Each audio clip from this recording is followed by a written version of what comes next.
अस्सलाम वालेकुम वरहमतुल्लाहि वबरकातुहू। सजनों, राय की गल करते पे से आप। राया गरीबों वास्ते बेहतरीन फसल है तो हुण पकदा पिया है फसल। अच्छा, गरीबों वास्ते एक होर भी फायदा है कि सरसों यानी बी एदा कढ़ लैंदे न, ओहदे अलग पैसे वटदे न। फिर एदियां लकड़ियां कुट्टल के तौर पर थ्रेशर विचों जो कड्ढिया जाता ना, थ्रेशर मशीन के नाल गाया जाता, कुट्टल बनता है, वो फिर बट्ठां वाले खरीदते हैं। वो भी अच्छा खासा रिस्क बन जाता है अलहमदुलिल्लाह।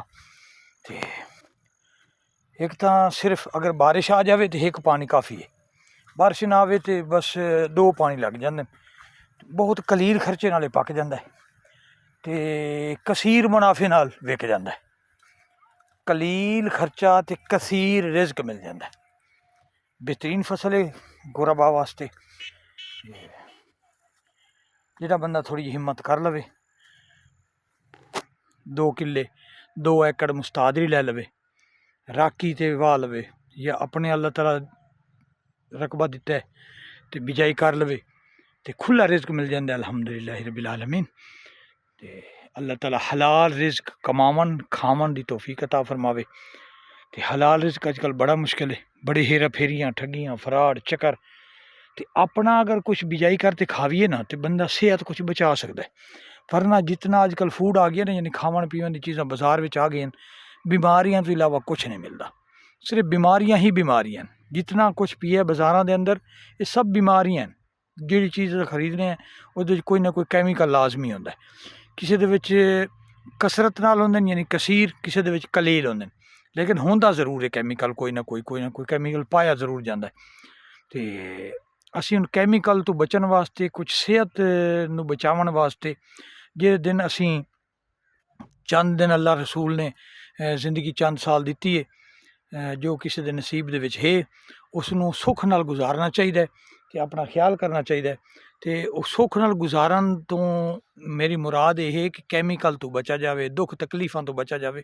गुजर जाती है औखी भी तो सौखी भी, लेकिन अगर बीमारियां तो बचते असा गुजार लवीए तो अल्लाह ताला दी वो बहुत बड़ी नेमत है। तो जदों तक असी सोचना नहीं तो इसका फिर हल होना नहीं।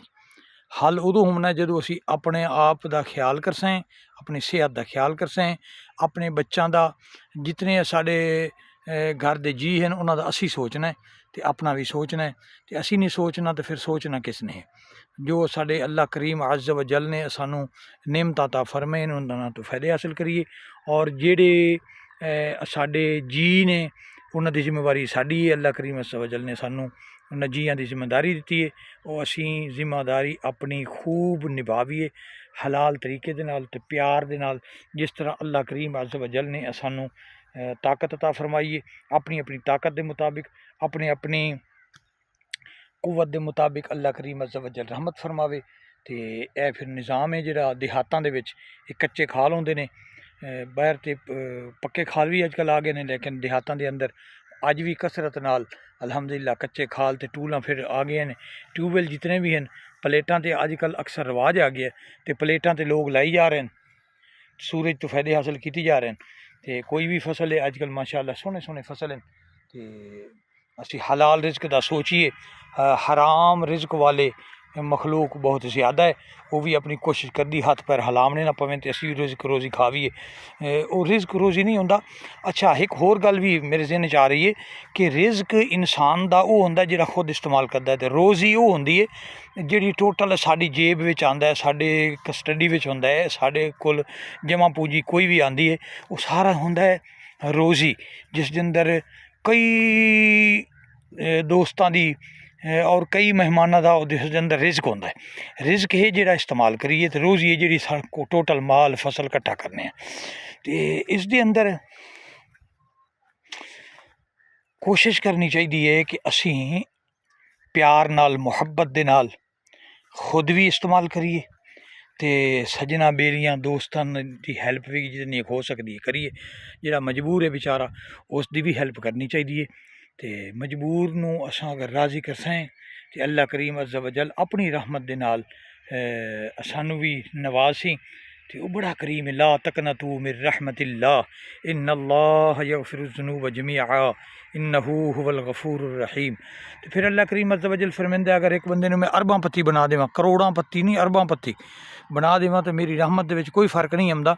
समुंदर दे अंदर चिड़िया अगर पानी पीवे तो कितना समुंदर दे विच कमी आ जासी, रब दी रहमत दे विच ते इतना कमी भी नहीं आंदी। गल यह अगर असी कोशिश करिए हलाल तरीके दे नाल रिज़्क रोज़ी कमावीए, अल्लाह करीम अज़्ज़ व जल बरकत अता फरमांदा है। दुआ है अल्लाह करीम अज़्ज़ व जल सानू नमाज दा पाबंद बनावे ते राती समदे हुए भी कुरान दी तिलावत कर लवीए ते उठींदे हुए भी तिलावत करिए। ईमान ते ज़रूर मौत उसी इंशाअल्लाह। बेशक असी एक रुकू ही पढ़ लवीए, एक रुकू। अगर ताकत नहीं किसी किस्म की कोई मजबूरी है एक ऐत पढ़ लवीए, खाली ज़ियारत भी कर लवीए ना तो वह भी साढ़े वास्ते नियमत कुबरा है। सुबहान अल्लाह। अल्लाह करीम अज़्ज़ व जल तौफीक अता फरमावे। आमीन।